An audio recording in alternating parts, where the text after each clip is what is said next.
It's a little cold in here. It's actually great. Yeah? I actually love this because then you're not going to sweat. This is like a David Letterman studio. Yeah, okay. think of it in a positive way like that. But I was going to make a joke. But one of the things that I really respect about your filmmaking and something that I think is fantastic is the movies you've made really make you feel like you're there. It captures like a time and a place. Talk a little bit about doing that in your films and why that's so important to you. I don't know. I love being transported to the past when I read books and watch films, and so I try to do the same thing for an audience. I think the more attention to detail, the making sure the buttons and floorboards are accurate. Never mind the steamship that takes them to and from the island, but every little detail. It creates an atmosphere, and at the silly black and white format with the antique lenses and that we're using, these help create an atmosphere. And when you have this atmosphere and this world that you can believe in, then you can believe in mermaids and sea monsters a little more, among other things. Completely.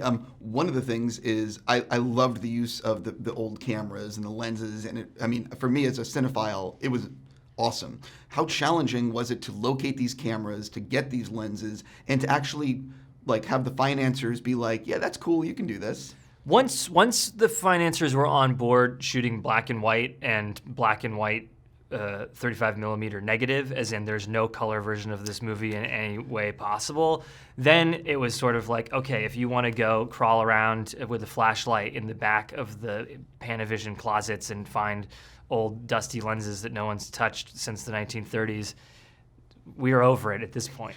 so that part of it, the lenses, nobody minded, but it was the format that was a little bit more challenging. But again, once the financiers and distributor were on board, they were incredibly supportive and gave me and my collaborators great freedom. Clearly, because this is not normal. I ask this of every filmmaker. How long was your first cut compared to the finished film? Not much longer. Jaron and I do not shoot coverage. We just don't. We don't. It's not how our minds work. The first cut of my first feature, The Witch, was 97 minutes, and the final version was 92 or 93. And with this film, the first cut was 2 hours and 7 minutes, and the final version it's an hour 50. Oh wow. Yeah. Oh, so it's really close. I'm going to run out of time with you in a second, and I am so excited that your next film has sort of been announced.